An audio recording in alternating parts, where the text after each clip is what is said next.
Nosso tema nesta noite, igreja, é o seguinte: não falta esperança para hoje. Não falta esperança para hoje. Todos nós enfrentamos as lutas da vida. As lutas, elas são, em alguns momentos, mais fortes do que nós.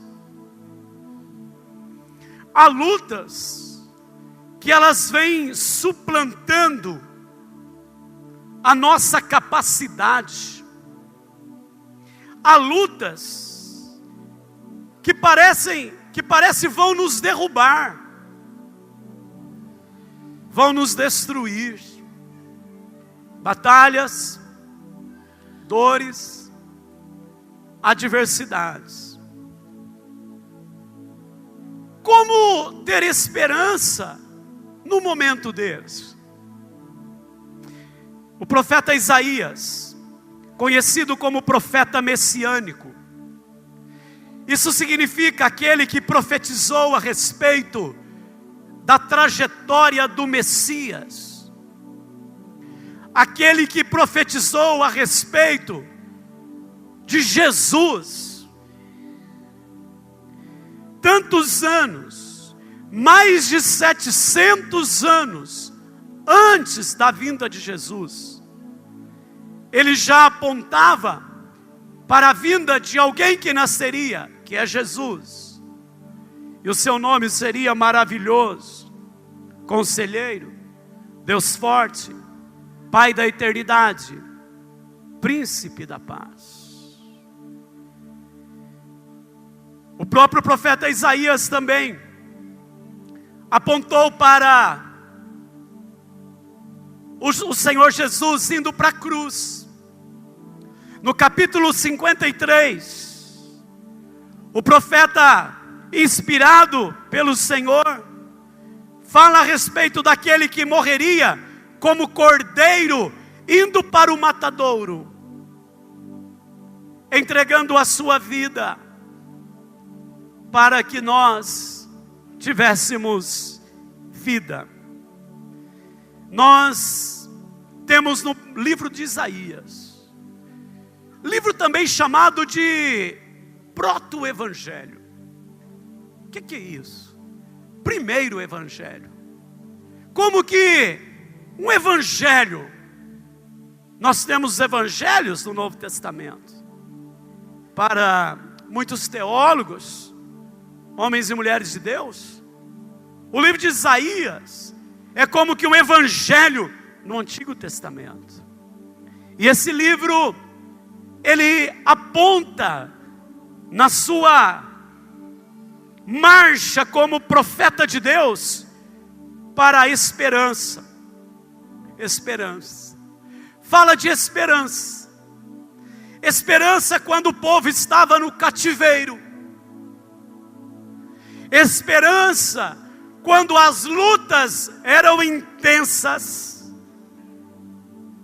E nós olhamos para esse livro e dizemos o seguinte: algo que nós precisamos para os dias de hoje: esperança.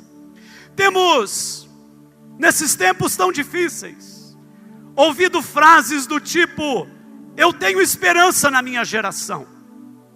Você tem visto isso na internet? Você tem ouvido sobre isso? Você tem esperança? Essa semana eu estava, ou esses dias, compartilhando com um grupo de irmãos aqui da igreja, pessoas que têm crianças pequenas, e eu estava dizendo a esses irmãos: como está difícil ensinar as nossas crianças nos dias de hoje. Será que o pai tem esperança? A mãe tem esperança? Com tantos desafios que nós enfrentamos, como ensinar os nossos filhos? Sim, irmãos. pela graça do Senhor, sou um homem de esperança. Você é um homem de esperança, uma mulher de esperança. E nós nos reunimos aqui como cidadãos da esperança. E abrimos um livro que fala da esperança. O que é esperança? Certa vez um jovem procurou um sábio na intenção de descobrir o que realmente significava a esperança. Esse jovem estava ansioso, ouviu falar de um homem sábio, e ele disse: eu quero perguntar a ele o que é esperança, e foi até o local, a sua cidade. E pensava ele o seguinte, esse moço: vou receber uma bela palestra sobre esperança. E chega na cidade, procura por aquele homem. Era um local simples, e ele vai descobrir que aquele homem residia numa casa muito simples. Achou a casa, entrou, fogão a lenha. A casa não tinha energia elétrica, não tinha eletrodomésticos, obviamente. Ele olhou e disse: como é que um homem sábio mora num lugar desse? Aí começou a conversar com ele sobre alguns temas, e o homem realmente era sábio, e começou a falar com ele de coisas profundas. E de repente aquele jovem pergunta para ele: como o Senhor define esperança? O sábio disse: foi para isso que você veio aqui, não é? E aquele moço acenou com a cabeça que sim. Pois bem, disse o sábio, esperança é como o nascer do sol. E parou. Esperança é como o nascer do sol. Aquele moço ficou olhando, decepcionado, e disse para ele assim, aliás perguntou a ele: mas é só isso? E o sábio disse: só. Disse o seguinte: a escuridão da noite traz medo e preocupação. Esperamos o sol raiar e com ele um novo dia. E olhou para aquele moço e disse: é assim, simples assim. Amados, o texto que nós lemos, primeiro detalhe que nós encontramos no versículo 14: o exilado cativo depressa será libertado. O primeiro ponto é: o cativo não permanecerá cativo. É isso que o profeta está declarando. O cativo será logo solto. O que é um cativo? Cativo é alguém que não pode expressar, manifestar a sua capacitação, porque ele está sob um limite. Cativo é aquele que é sem pátria, sem lar, sem família, sem amigos, sem identidade, ou pelo menos com a identidade imaculada. Esta é a situação do homem no mundo em que nós vivemos. O ser humano, longe da pátria celestial, cativo, aprisionado, como na época do profeta Isaías, no texto, nós vamos encontrar o ser humano por causa do pecado, aprisionado, no cativeiro, sob o domínio de outros povos. Esta era a situação.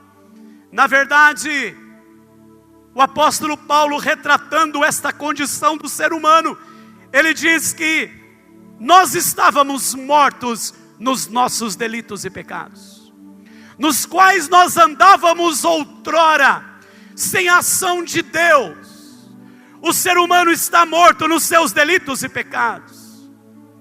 E nós encontramos o profeta dizendo: segura aí, o cativo não permanecerá cativo. E eu, se fosse você nesta hora, profetizaria sobre aqueles da tua família que se encontram cativos. Se eu fosse você nesta hora, e eu falo a todos o seguinte: é hora de dar uma rajada profética, porque a palavra é profética, e está dizendo que o cativo não vai permanecer cativo, que o viciado não vai permanecer viciado em drogas, que o adúltero não vai continuar cativo no adultério, que aquele que está com a sua capacitação minada pelas trevas não vai continuar assim. Mas o texto está dizendo que as cadeias vão cair. Essa palavra aponta para o Cordeiro de Deus também, como livro messiânico que é, dizendo que aquele que seria levado ao matadouro, aquele que seria crucificado, veio para libertar os cativos. Jesus veio para libertar os cativos. Jesus veio para libertar os cativos. Jesus veio para libertar os oprimidos. Jesus veio para libertar os aprisionados, os que estavam em trevas. E a palavra diz que isto é de graça, não é pela intervenção de terceiros, mas a palavra diz: pela graça sois salvos mediante a fé, e isto não vem de vós, é dom de Deus, não de obras, para que ninguém se glorie. Esta é a palavra. Mas em segundo lugar, o texto também diz: lá não descerá a sepultura. Irmãos, isso aqui para mim, na verdade, trucidou meu coração. Diz que não morrerá lá. Olha aí, eu estou profetizando sobre a tua família, a tua casa. Diz que o cativo será liberto, e ele não morrerá lá. Ele não terminará os seus dias na escravidão. Não terminará os seus dias no cativeiro. O destino do homem sem Deus é a caverna. Há uma expressão que diz aqui caverna, caverna eterna. Há uma expressão, uma tradução aqui que fala que ele não vai permanecer na caverna. Deus não quer que o homem termine na sepultura. Deus não quer que o homem termine os seus dias na escravidão. Mas Jesus, quando veio, e ele é colocado na sepultura, e ao terceiro dia a pedra se movimenta, e ele é levantado da morte, ele veio declarando que a morte foi vencida. E o nosso, segura aí, irmãos, nosso destino final foi alterado. O nosso destino era a morte. Jesus mudou o final da nossa história. Jesus quebrou o cativeiro, mudou o final da nossa história. A ressurreição de Lázaro aponta bem isso. Quando Lázaro foi morto e colocaram Lázaro naquela sepultura, Lázaro estava morto há 4 dias. Jesus chega e chama: Lázaro, vem para fora. E nós vemos Jesus restituindo a vida àquele que estivera morto. Eu quero declarar sobre a tua família, sobre os teus filhos, sobre as gerações, que eles não terminarão os seus dias na sepultura, no sentido espiritual. Eles não terminarão escravizados cativos, mortos nos delitos e pecados, mas restaurados pelo poder de Deus. Com o final, guarde bem isso agora, alterado, nós devemos mudar a nossa vida hoje. Eu gosto de pensar, irmãos, quando nós vamos fazer uma grande viagem, e nós temos um final, ou seja, o nosso alvo é um lugar bom, maravilhoso, nós já nos alegramos desde agora. O povo de Deus sabe qual é o seu destino, a Nova Jerusalém. Como o nosso destino é estarmos com o Senhor na Nova Jerusalém, hoje nós já devemos tomar posicionamento como esse povo que está marchando para a pátria celestial. Às vezes nós vemos pessoas que servem a Deus aprisionadas.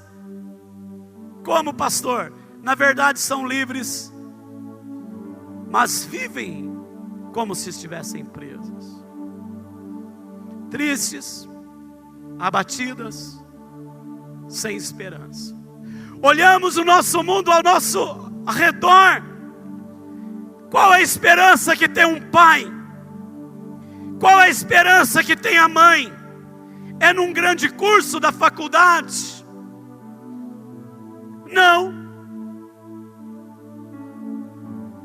É ele ganhar muito dinheiro?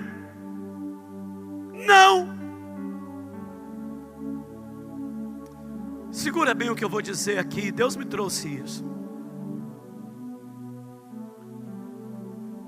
Quem já esteve numa prisão, pessoas que já estiveram numa cadeia, perderam datas importantes da família. E eu creio que aqui nós já tivemos isso. Pessoas que estão aqui. Pessoa está presa, tem aniversário do pai, tem o Natal, está presa, tem o aniversário do irmão. O irmão chora lá, o preso chora cá. Está preso, nasce o filho, nasce a filha.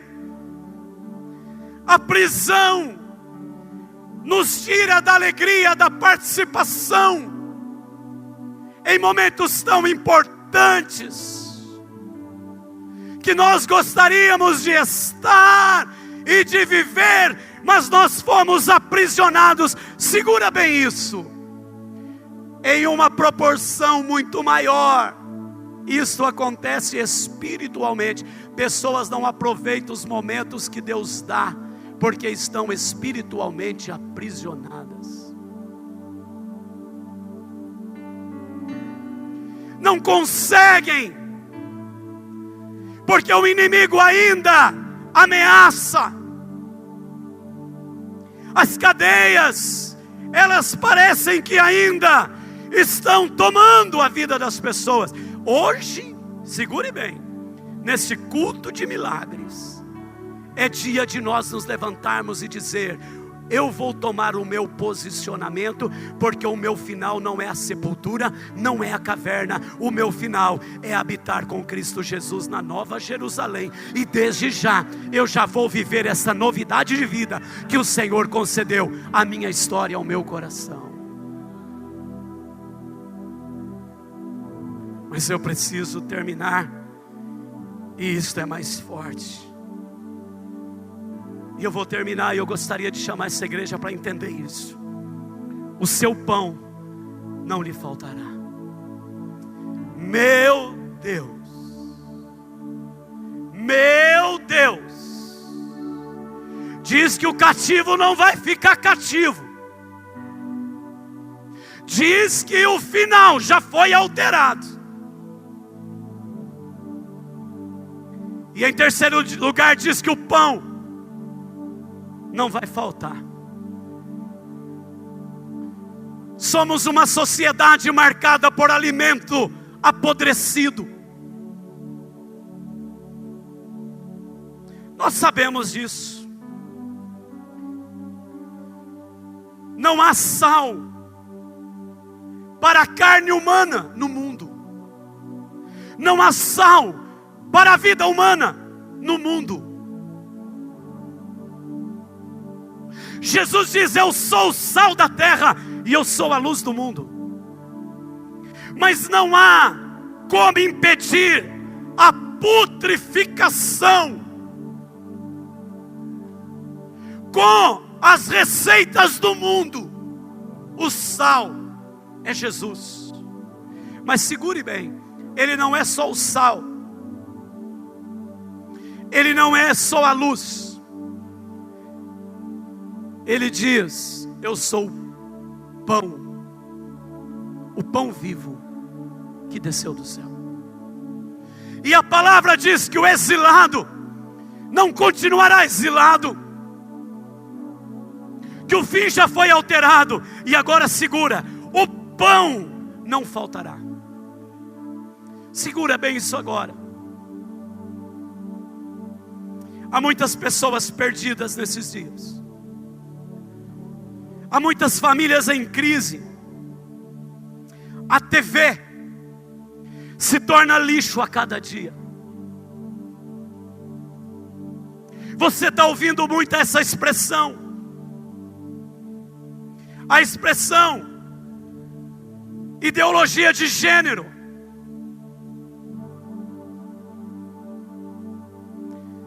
Conhecida, mencionada. Qual a esperança para o mundo? Segura aí. Precisamos entender só rapidamente isso para nós orarmos. A chamada ideologia de gênero faz uma distinção entre sexo e gênero, dizendo que o primeiro é determinado biologicamente e o segundo sociologicamente. Ou seja, uma pessoa pode biologicamente nascer mulher, mas ela pode se transformar em homem, ou se sentir homem, ou se considerar homem, genericamente a partir das ideias ou dos relacionamentos da construção social. Temos sido massacrados pela mídia televisiva, internet, a mídia escrita. E você tem acompanhado esta situação. Somos igreja, irmãos. E nós temos a palavra do Senhor. É lâmpada para os nossos pés e luz para os nossos caminhos. E a igreja deve continuar crendo na palavra e andando pela palavra e seguindo a palavra, entendendo que a partir das Escrituras Deus criou homem e criou mulher. Homem e mulher os fez. Ou seja, a determinação biológica sexual é feita no nascimento. Nós nascemos homem ou nascemos mulher? Agora segura aí. Mas e as influências da sociedade, da criação? A gente sabe que tem influência, mas nada disso muda aquilo que o Senhor Jesus determinou. Nada disso muda o que a palavra determinou. E a questão não é a critério da sociedade, ou da criança, ou de um adolescente, de ninguém, a não ser do Criador. Ele é o Senhor. Nós cristãos, amados, temos a palavra de Deus, que é lâmpada para os nossos pés. Por isso que nesta noite nós pregamos esperança. A palavra de Deus que é luz para os nossos caminhos. A Bíblia diz: deixa o homem, pai e mãe, e se une à sua mulher, tornando os dois uma só carne. O homem deixa pai e mãe, se une à sua mulher, tornando os dois uma só carne, e pela graça de Deus, eles produzem menino e menina. É o que a Bíblia nos ensina. A igreja não fica à mercê dessas coisas. Segura aí, pai e mãe, nesta hora. A igreja não tem dúvidas quanto a isso. A igreja não é influenciada pela novela. A igreja não é influenciada por um ator da Rede Globo. A igreja não é influenciada por outra rede de TV. Não é influenciada por rádio, internet. Não é pelo que o vizinho acha, pelo professor da escola primária, segundo grau, universidade, pós, doutorado. Mas a igreja é determinada pelo que a Bíblia nos ensina, pelo que a palavra nos ensina, pelo que a Bíblia nos declara. Compreendemos, segure bem, que a nossa família é um patrimônio. Viemos de valores de uma família, com o homem como a mulher, de onde nascem filhos, um menino e uma menina. Respeitamos a todos, irmãos, segure bem isso. A igreja acolhe todos. Se há enfrentamentos, desafios na homossexualidade, aqui está um povo para acolher, para amar, para orar, para caminhar, para dizer: estamos aqui e amamos a todos, a todos, a todos. Mas não podemos aceitar que as escolas sejam fábricas de desvios sexuais, que grupos imponham o que é contrário à palavra de Deus. Se a igreja perder a palavra, perdeu tudo. Tudo. O dia que nós quisermos ser agradados dos nossos pensamentos e não quisermos ser confrontados pela palavra, nós perdemos tudo.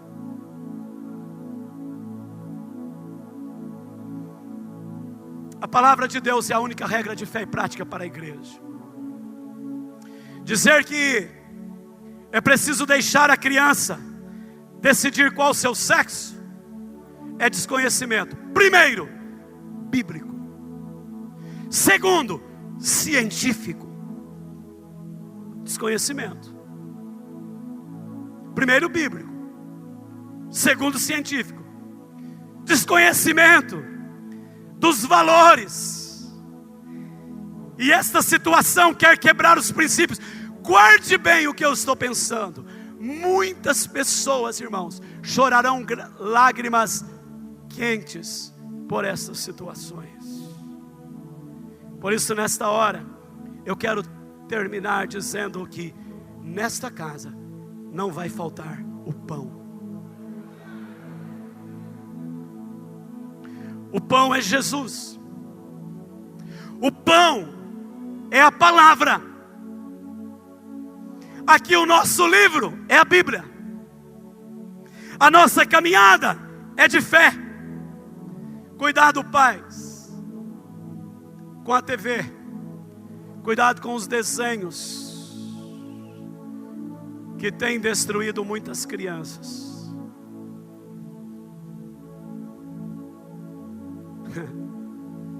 Estava numa reunião esses dias.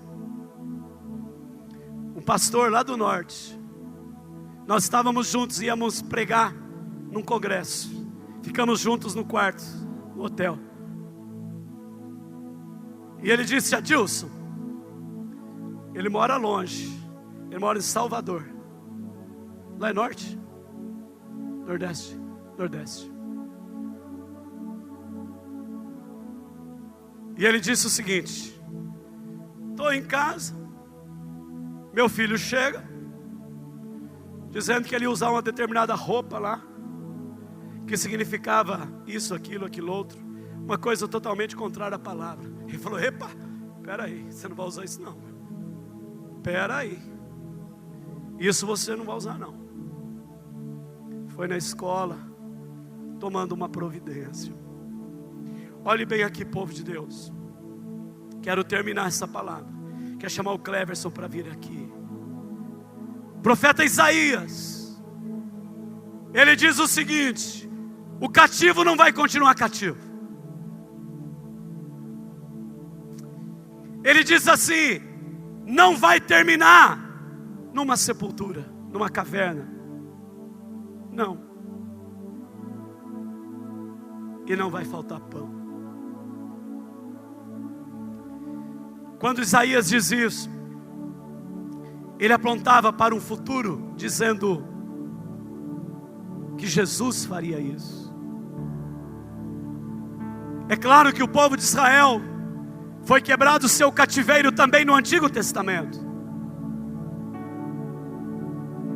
Mas hoje, nós aqui hoje, nós podemos dizer: Jesus já veio, morreu na cruz, para quebrar as algemas, libertar os cativos e alimentar a nossa vida. Eu olho para as crianças hoje e eu digo: só há esperança para você em Jesus. Só há esperança para os nossos filhos em Cristo.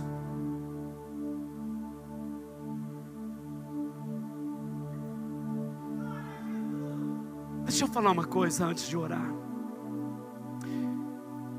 Tem alguém aqui que está esperando que este mundo melhore? Eu não.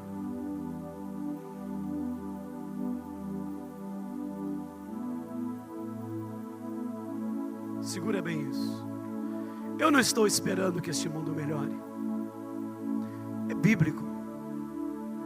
Agora eu sei de uma coisa: tem um povo neste mundo.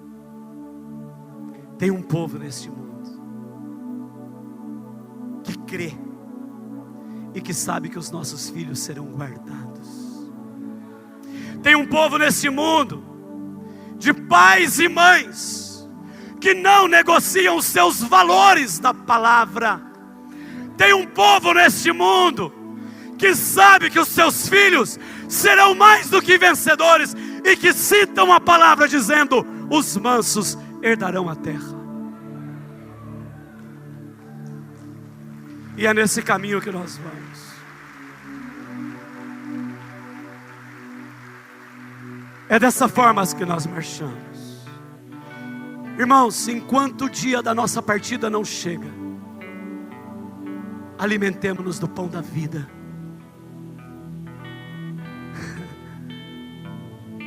Quem diria que nós não enfrentaríamos perseguição no mundo?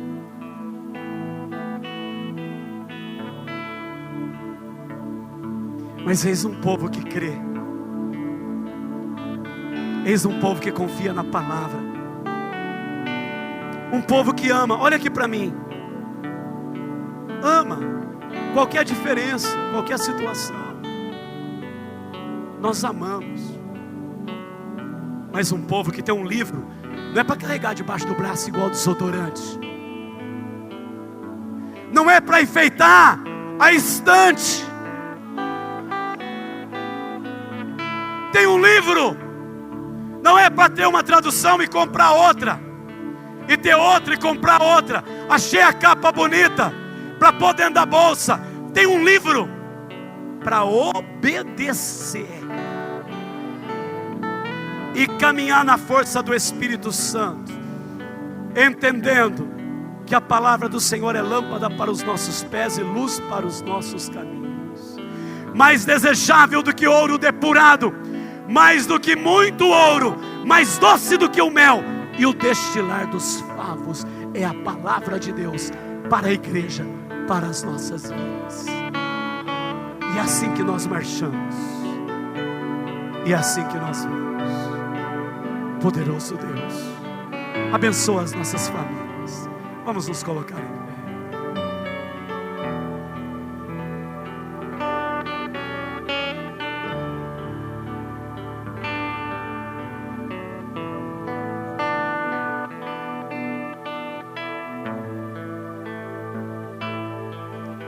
Diga assim, ó: ao que está sentado. Está chegando o momento que nós vamos orar pela cura de enfermidades, mas nós vamos orar pelas famílias agora,